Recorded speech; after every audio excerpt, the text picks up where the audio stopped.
오늘 우리에게 주신 한이의 말씀 이사야 6장 8절부터 13절까지 말씀입니다. 이사야 6장 8절부터 13절까지 말씀.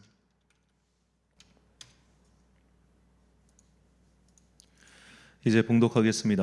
하나님의 말씀 경청하십시오. 내가 또 주의 목소리를 들으니 주께서 이르시되 내가 누구를 보내며 누가 우리를 위하여 갈꼬 하시니 그때 내가 이르되 내가 여기 있나이다 나를 보내소서 하였더니 여호와께서 이르시되 가서 이 백성에게 이르기를 너희가 듣기는 들어도 깨닫지 못할 것이요 보기는 보아도 알지 못하리라 하여 이 백성의 마음을 둔하게 하며 그들의 귀가 막히고 그들의 눈이 감기게 하라. 염려하건대 그들의 눈으로 보고 귀로 듣고 마음으로 깨닫고 다시 돌아와 고침을 받을까 하노라 하시기로 내가 이르되 주여 어느 때까지니까 하였더니 주께서 대답하시되 성읍들은 황폐하여 주민이 없으며 가옥들에는 사람이 없고 이 토지는 황폐하게 되며 여호와께서 사람들을 멀리 옮기셔서 이 땅 가운데 황폐한 곳이 많을 때까지니라. 그 중에 10분의 1이 아직 남아있을지라도 이것도 황폐하게 될 것이나 밤나무와 상수리 나무가 배임을 당하여도 그 그루터기는 남아있는 것 같이 거룩한 씨가 이 땅의 그루터기니라 하시더라. 아멘. 그루터기를 남기는 기도란 제목으로 하나님의 말씀 선포하겠습니다. 관심 있으신 분들은 아시겠지만 최근에 중국의 경제 상황이 심상치 않습니다. 작년 말부터 중국의 부동산 기업인 헝다그룹에 대한 뉴스가 퍼졌고 이것이 혹시 중국발 리먼 브라더스 사태가 되지 않을까 많은 전문가들이 염려를 했습니다. 그리고 최근 이 헝다그룹이 완전히 파산하면서 그 우려가 현실로 다가오고 있죠. 자, 중국 경제는 어쩌다가 이렇게 되었을까요? 제가 경제 전문가가 아니라서 전 남의 분석을 빌려다가 말씀드리는데요. 한 경제 전문가가 이렇게 지적했습니다. 중국 경제가 현재 위기를 겪고 있는 것은 바로 그들의 교만 때문이라는 겁니다. 그분은 거만이라고 표현하셨습니다. 자, 중국 경제는 이 단기간에 급격하게 경제 성장을 이루었죠. 그래서 지금 저보다 조금 어린 20대나 30대들은 이 중국이 세계 경제를 막 이렇게 하는 그런 장면을 보고 자랐다는 겁니다. 그래서 소위 말해 좀 안 좋은 표현이긴 하지만 국뽕에 차올랐다는 게 현재 중국 20대, 30대들의 어떤 마음이라는 거죠. 제가 중국 베이징에 처음 간 게 벌써 한 30여 년 가까이 됩니다. 그때 저희 막내 이모님이 중국에서 선교사를 하고 계셔가지고 그때 이제 어렸을 때 초등학교에서 중학교 넘어갈 때쯤인가 하니까 진짜 옛날이죠. 그때 갔을 때만 해도 베이징이 정말 그 베이징에 맥도날드 하나 있었습니다. 그 자금 성 앞에. 그 정도로 어떻게 보면 되게 그 낙후되고 하여튼 그랬어요. 그러다가 제가 또 한 10년쯤 지나서 대학생 때 중국을 한 번 더 갔었는데 그때는 야 상전벽해가 이런 거구나 싶을 정도로 중국이 많이 변했었습니다. 상하이 가보면 지하철도 그때는 되게 깔끔했고 동방명주도 빛나고 있었고 하여튼 좋았어요.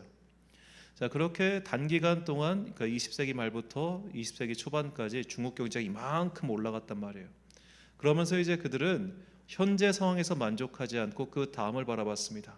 세계 최고의 국가가 되자. 그리고 자기들이 세계 최고의 국가가 되는데 가장 라이벌 국가가 누구냐? 바로 미국이었다는 거예요. 그래서 특히 이제 미국과 여러 가지 경제 마찰이 생기면서 그들의 마음속에는 우리가 언젠가 미국과 전쟁을 치를 수도 있겠다는 생각을 가지고 미국과 전쟁을 치를 때 우리가 어떻게 하면 이길 수 있을까를 이제 시뮬레이션을 해봤을 거 아닙니까? 자, 미국 입장에서는 이제 대만이 자기 편이니까 대만 타이완 쪽에다가 전진 기지를 배치하고 거기에서 그 대만 해협을 통해서 중국으로 들어가는 여러 물자를 막기만 해도 쉽게 중국을 고사시킬 수 있는 거예요. 그래서 중국이 여기 해협을 통해서 얘들이 우리를 막으면 우리가 고사가 되니까 그러면 다른 방향으로 기름이라든지 그런 것들을 어떻게 보면 할 수 있는 길을 투자해서 만든 정책이 1대1로 정책입니다. 소위 말해 그 실크로드라고 해서 이렇게 삥 돌아가지고 가는 거죠. 자, 중국이 그 1대1로 정책에 따라서 가장 많이 투자한 나라가 아프리카입니다. 아프리카 대륙에 엄청나게 투자를 많이 했습니다. 그리고 오늘날 지금 군부 쿠데타를 겪고 있는 미얀마, 그 미얀마 밑에 수송관을 팠습니다. 그래서 거기서부터 기름을 쭉 해가지고 그 육로를 통해서 기름이 들어올 수 있는 그런 것들을 만들어 놓은 것이죠. 그러다 보니까 그쪽 지역에 엄청난 투자를 해서 자기 편으로 만들기에 급급한 겁니다. 어차피 유럽은 미국 편을 들 게 뻔하니 우리는 아프리카 쪽에 투자를 해서 아프리카 그리고 이제 아시아 남쪽 그 부분을 우리 편을 만들어야겠다. 그렇게 계속 투자를 한 거예요. 그런데 그쪽에 투자한 것들이 전혀 회수가 안 되고 있는 겁니다. 무리한 투자 그리고 괜히 그냥 잘 지내면 되는 것을 괜히 미국과의 전쟁을 상정하고 일찍부터 무리한 투자나 계획을 세우다 보니까 이런 것들의 여파로 중국이 어려워지고 있다. 그렇게 분석을 했던 것이죠. 자, 이 분석을 들으면서 문득 그런 생각이 들었습니다. 아, 우리가 겉으로 보는 게 다가 아니다. 겉으로 보는 게 다가 아니다. 분명히 그 뒤에서는 여러 가지 일들이 일어나고 있다는 거죠. 어떤 하나의 지표가 좋다고 해서 나머지가 다 좋은 것은 결코 아니라는 겁니다. 그런 면에서 우리나라도 되게 사실 걱정이 좀 많이 돼요. 우리나라도 지금 젊은 세대는 소위 국뽕이 차오르는 시대죠. 왜냐하면 이제 특히 젊은 아이들일수록 엔터 문화에 관심이 많다 보니까 이런 엔터 사업을 보면 지금 우리나라는 그야말로 최고의 호황기를 달리고 있습니다. 아카데미 가서 상도 받고요. 그리고 뭐 지금 4세대 걸그룹들은 세계 시장을 석권하고 있죠. 자, 전성기라고 하는 건 내려갈 일만 남았다는 이야기지 않습니까? 사실 엔터 산업 이런 문화 사업 외에 나머지 것들에 대한 우리나라의 지표는 결코 좋지 않습니다. 이미 세계 시장 1위의 반도체 업체였던 삼성이 1위 자리를 대만의 TSMC에 내어준 게 꽤 됐습니다. 그런데 우리나라는 현재 반도체 산업 외에 과거에 우리를 먹여 살렸던 조선이나 자동차나 반도체나 이런 것 외에 새로운 산업을 아직 만들지 못하고 있죠. 이건 물론 쉬운 일은 결코 아닙니다. 뭐 대통령 바뀐다고 될 일이 절대 아니죠. 자, 이런 소위 말해 엔터 산업 외에는 나머지 것들은 사실 지표가 계속 하락세고 그리고 뭐 출산율의 둔화, 뭐 수도권의 뭐 밀집화, 과밀화 이런 여러 가지 사회적 문제를 생각해 보면 우리나라는 사실 나머지는 다 안 좋아요. 요것 빼고는. 그런데 이 엔터 산업만 보고 우리나라 지금 잘 되고 있다. 우리나라 아주 좀 성장하고 있다. 뭐 축구 좋아하시는 분들은 막 우리나라 지금 뭐 분데스리가 프리미어리그에 뛰고 있는 선수들이 몇 명이냐, 우리나라 지금 이렇게 잘 되고 있다라고 말을 할지는 모르겠지만 실제적으로 나머지 것들은 되게 안 좋은 게 많다는 겁니다. 우리가 세상을 볼 때 이런 경우가 참 많습니다. 하나만 봅니다. 겉으로 드러난 것만 봅니다. 하나만 보고 겉으로 드러난 것만 보면 멀쩡해 보이니까 아, 우리도 괜찮겠지, 우리도 멀쩡하겠지 그렇게 생각하고 넘어가는 경우가 참 많다는 거예요. 겉으로 볼 때 큰 문제가 없어 보인다고 해서 속사정까지 그런 것은 결코 아닙니다. 바로 이사야가 겉으로는 멀쩡해 보였지만 속은 그렇지 않은 시대에 하나님께 부름을 받았습니다. 자, 이사야의 활동 시기는 우시야 왕 그리고 그의 아들인 요담 그리고 요담의 아들인 히스기야 때까지로 볼 수 있습니다. 자, 우리가 오늘 본문 6장을 보면 죄송합니다.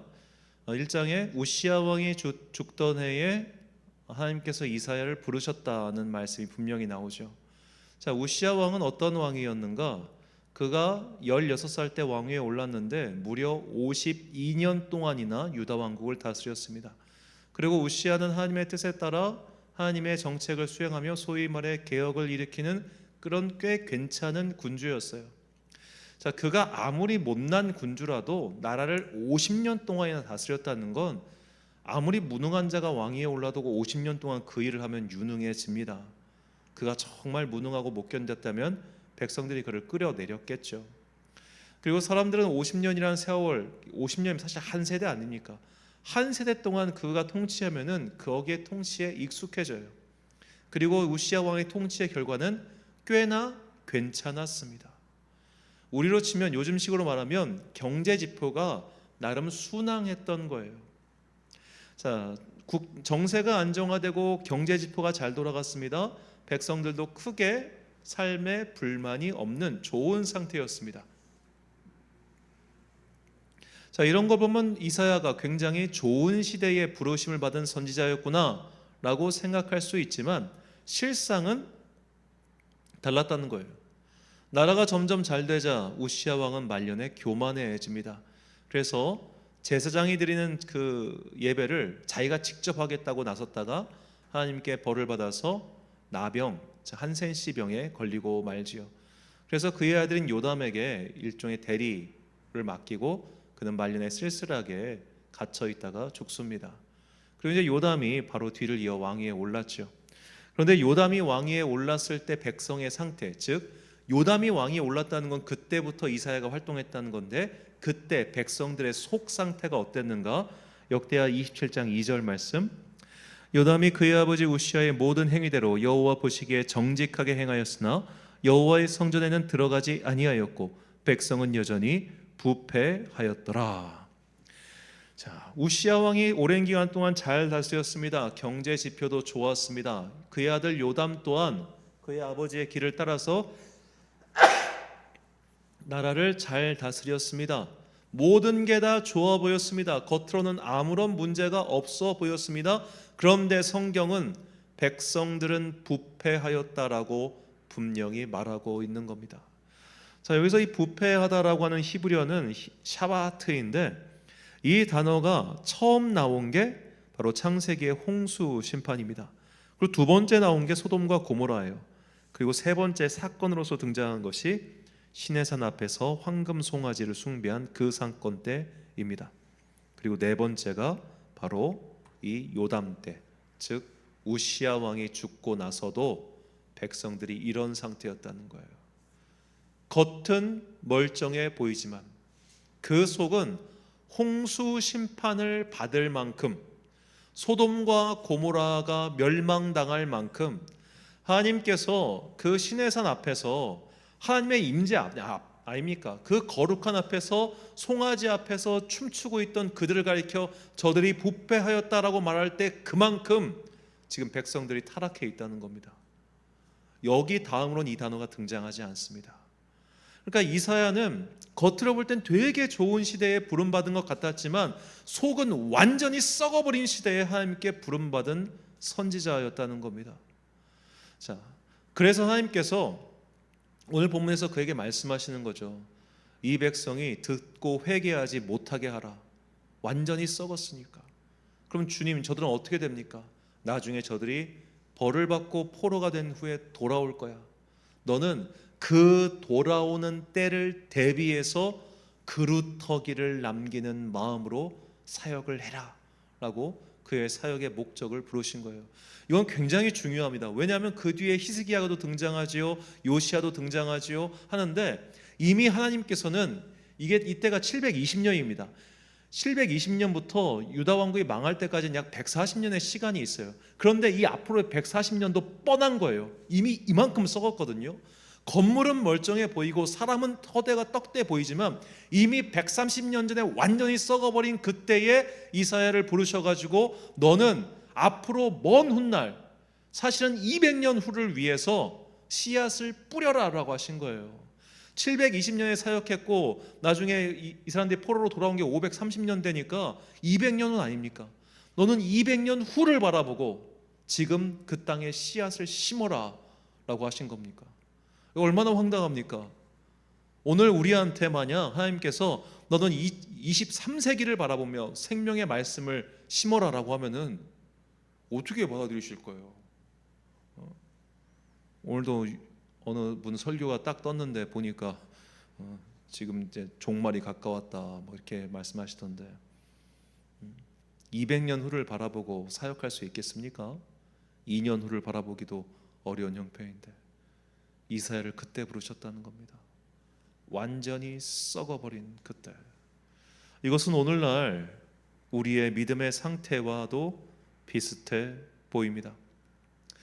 얼마 전에 한 목사님을 만났는데 그 목사님께서 이런 말씀을 하셨어요. 그래 다행히 코로나 시대를 겪으면서도 우리 교회 예산이 줄지 않았다고 참 감사하다고. 그래요. 지금 많은 저도 그렇습니다만 많은 목사들이 예산만 보고 있어요. 예산은 안 줄었거든요. 자, 이게 참 중요한데 자, 11조를 하는 교인들은 전체 교인 출석 교인 중에 사실 몇 퍼센트 되지 않습니다. 그러니까 이분들은 코로나 이전이나 이후나 똑같은 신앙생활을 하고 있는 거예요. 그렇다면 여태까지 교회의 재정에 크게 도움을 어떻게 보면 크게 보태지 않았던 11조를 안 하던 약 60%에서 70%의 교인들은 교회 다 떠났다는 얘기이기도 합니다. 자, 하나의 수치가 괜찮으니까 아직 딱 예배 드려보면 뭐 숫자도 많이 준 것 같지 않고 아직 헌금 추이를 보면은 헌금도 뭐 옛날에 비해 나쁘지 않고 이러니까 다들 우리가 좀 괜찮네, 선방했네 그렇게 생각하고 있죠. 하지만 실상은 부패했어요, 썩었어요, 문제가 많은 상태라는 겁니다. 이걸 보여주는 게 요즘 아이들의 신앙생활이죠. 뭐 저희 때도 사실 마찬가지였습니다만 아이들 중에 그러니까 고등학생 이하 아니 청년까지 포함해서 청년까지 이하 아이들 중에 내가 정말로 나의 믿음의 결단으로 교회 다니는 아이들이 얼마나 될까요? 부모의 강요나 혹은 집안의 눈치 때문이 아니라 내가 하나님께 예배드리러 가야겠다라는 굳은 신념과 확신을 가지고 예배드리는 아이가 몇 명이나 될까요? 대부분의 아이들은 설문조사에 보면 그냥 친구 때문에 갑니다. 누구를 만나기 위해 갑니다. 이걸 바꿔 얘기하면 개가 없으면 안 간다는 이야기예요. 개가 안 나오면 안 나간다는 이야기예요. 그게 지금 너무나 일반화되어 있다는 겁니다. 문제가 여기에 있습니다. 하지만 과거에 예를 들어 제가 어렸을 때 같은 경우는 물론 저희 집안이 좀 특수한 상황이긴 했습니다만 교회 안 가면 혼났어요. 이유 불만하고 이거는 용납될 수 있는 게 아니었어요. 저 같은 친구들이 좀 몇 명이 있었습니다. 그냥 교회 안 가면 혼나는 아이들. 주로 부모님이 강력한 믿음에 확신이 가시신 분들이죠. 그런데 지금은 그런 부모들이 줄어들고 있어요. 저와 같은 40대 혹은 30대 후반의 이 사람들의 믿음이 많이 무너졌어요. 이건 여러 가지 이유가 있고 복잡하니까 이 시간 다 설명하지 못하겠습니다. 부모의 신앙이 건강에 서 있지 못하니까 자녀들이 그냥 친구 따라 교회 가고 친구랑 만나려고 교회 가는 거예요. 그러면 이거를 부모의 신앙을 바로 잡아야, 부모의 신앙을 다시 한번 굳건히 잡아야 이 아이들도 잡힐 텐데 이제는 부모의 신앙도 잡기가 힘든 시대가 돼버렸어요. 오히려 부모가 더 힘들어요.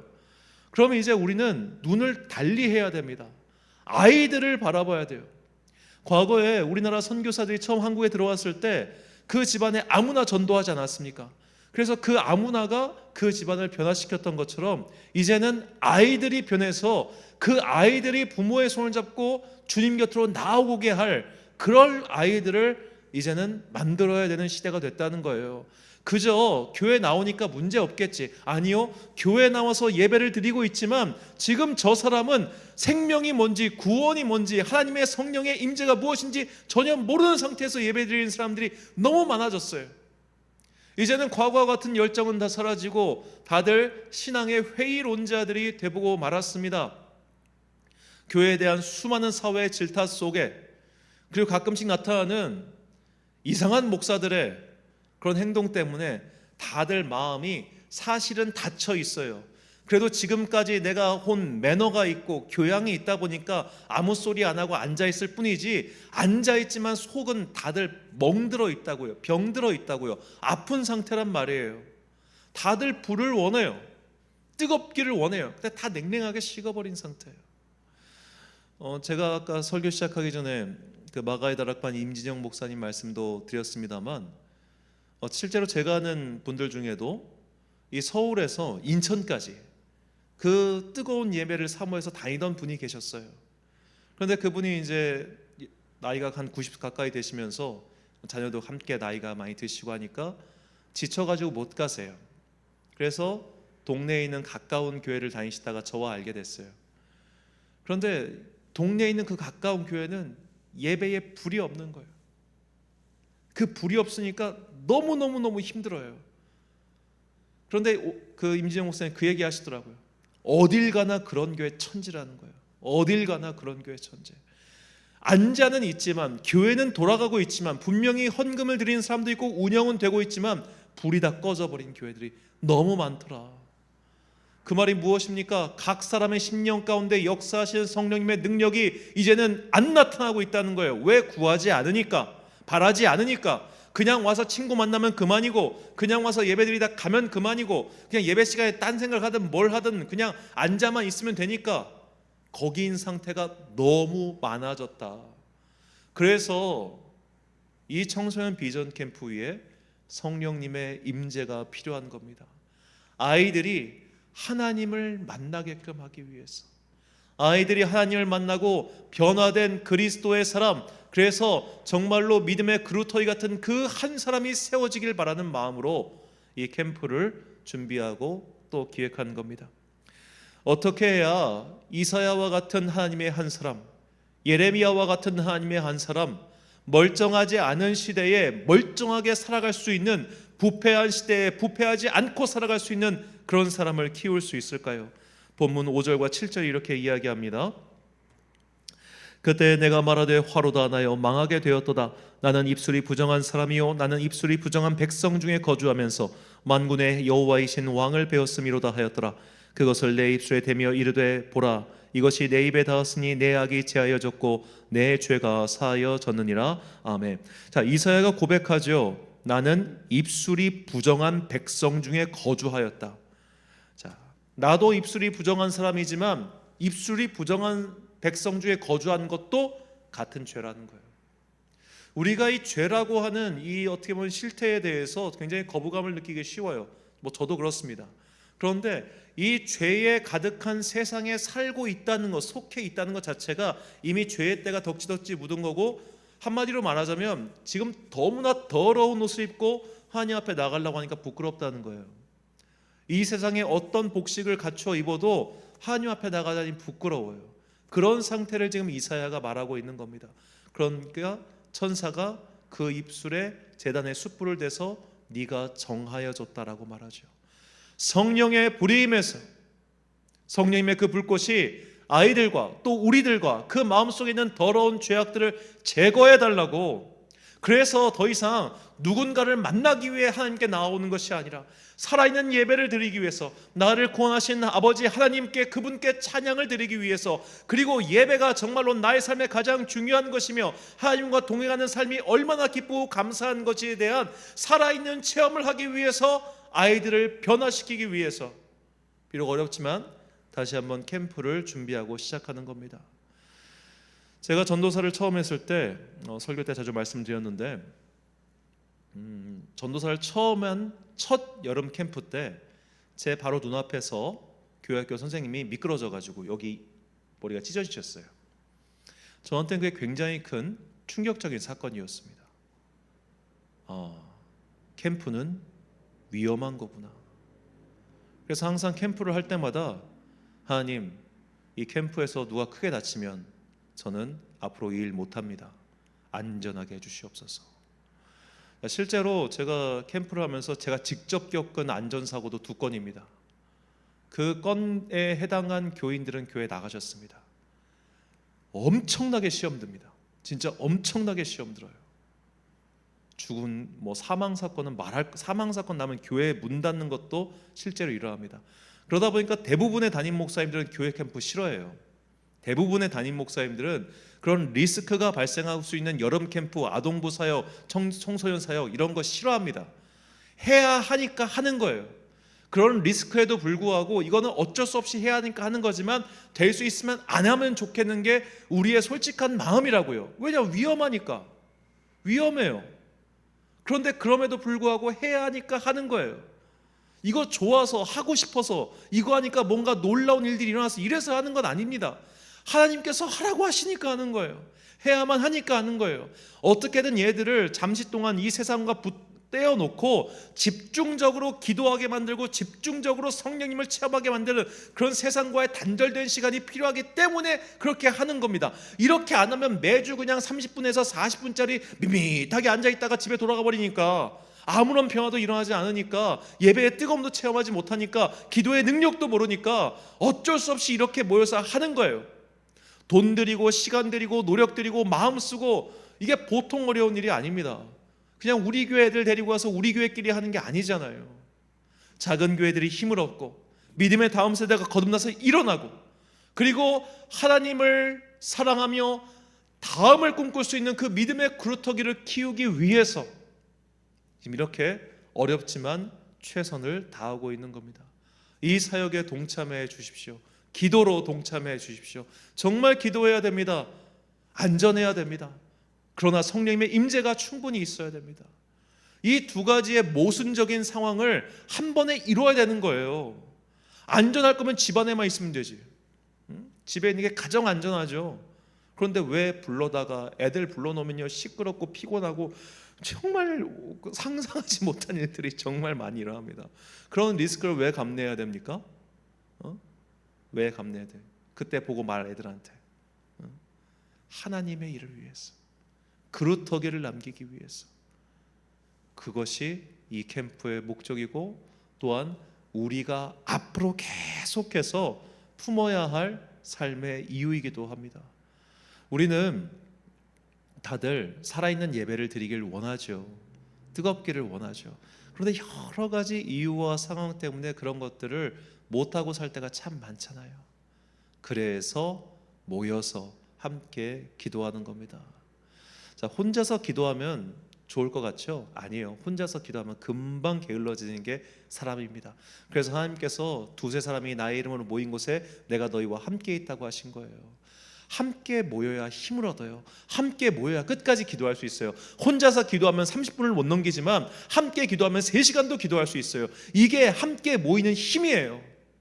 작은 교회 아이들, 목사님 자녀들 맨날 가보면 2명, 3명 무슨 힘이 나겠어요. 그런데 함께 모여서 30명, 40명, 50명, 70명, 100명 모이면 지들도 힘이 난다고요. 함께 기도할 힘이 난다고. 그래서 이렇게 하는 거예요. 자, 이렇게 해서 이 캠프의 마지막 날 아이들이 이런 고백을 드리기를 간절히 소망합니다. 로마서 8장 14절과 15절 말씀입니다. 무릇 하나님의 영으로 인도함을 받는 사람은 곧 하나님의 아들이라. 너희는 다시 무서워하는 종의 영을 받지 아니하고 양자의 영을 받았으므로 우리가 아빠 아버지라고 부르짖느니라. 아멘.